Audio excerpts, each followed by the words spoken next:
Why do we think the way we do? Is what comes out of our mouths a reflection of what is in our hearts? Is our heart truly after Christ? Are we praying for bad things to happen to people we don't like?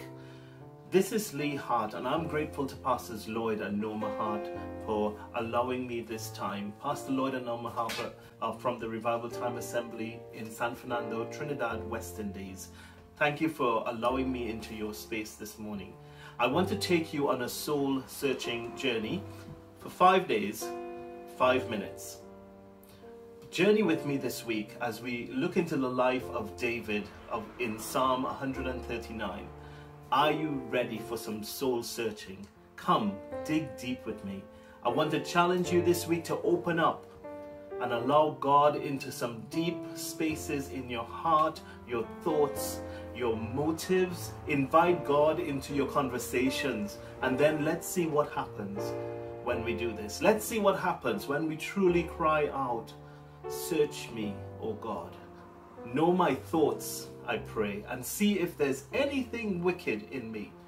This is not a message for someone else. It's about you and God. In the world, we now see traditions being challenged, monuments and images that send incorrect messages. And they still send incorrect messages, but they're being taken down and challenged. Now is the time to challenge our own personal belief system, our mindset, so that incorrect thoughts and teachings are not passed on to the next generation. I trust you allow time during this week to challenge your deep thoughts and true motives for all you do now, and allow God to transform and restore your life. Get your coffee, tea, or Milo, and let's go deep.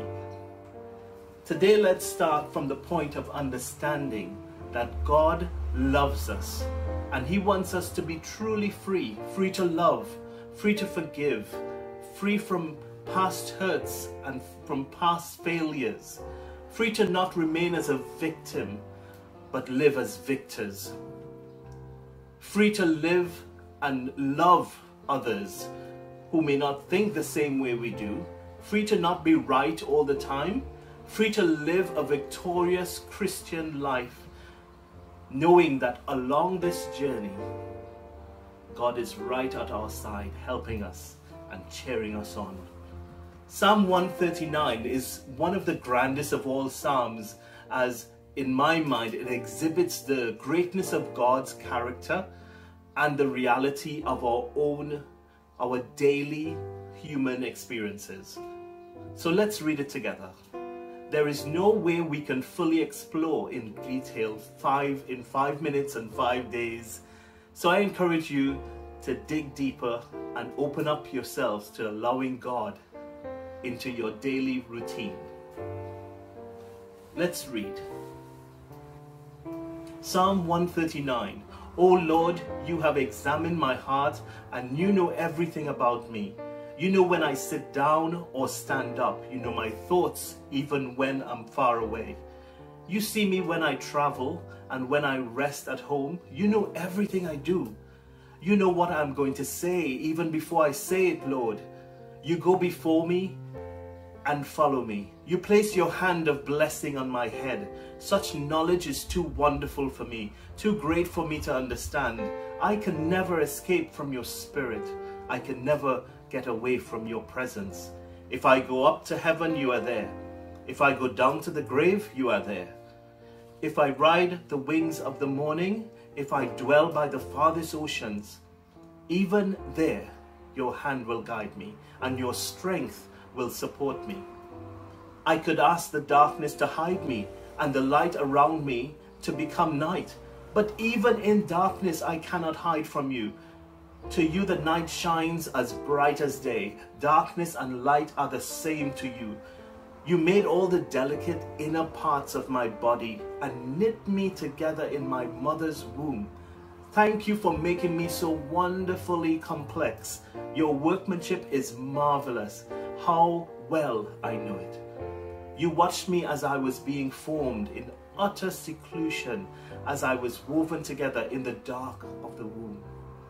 You saw me before I was born. Every day of my life was recorded in your book. Every moment was laid out before a single day had passed. How precious are your thoughts about me, O God. They cannot be numbered. I can't even count them. They outnumber the grains of sand. And when I wake up, you are still there with me. Oh God, if only you could destroy the wicked. Get out of my life, you murderers. They blaspheme you. Your enemies misuse your name. Oh Lord, shouldn't I hate those who hate you? Shouldn't I despise those who oppose you? Yes, I hate them with total hatred. For your enemies are my enemies. But search me, O God, and know my heart. Test me and know my anxious thoughts. Point out anything in me that offends you, and lead me along the path of everlasting life. I encourage you to read this passage in your own personal devotions. God cannot heal what you do not allow him to touch. This is Lee Hart. Please join me tomorrow on this journey as we open up our hearts to being searched. One of the most difficult steps is admitting that our hearts are not always right in God's sight. Let's turn on the light this week so that darkness can be dispelled. My prayer is that he will begin to open up something in you, and you would allow God into some spaces in your lives. Get alone with him. So come, journey with me.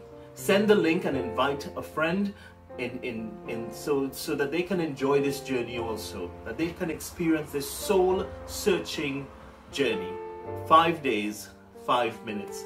I look forward to connecting with you once again tomorrow. So have a good day today.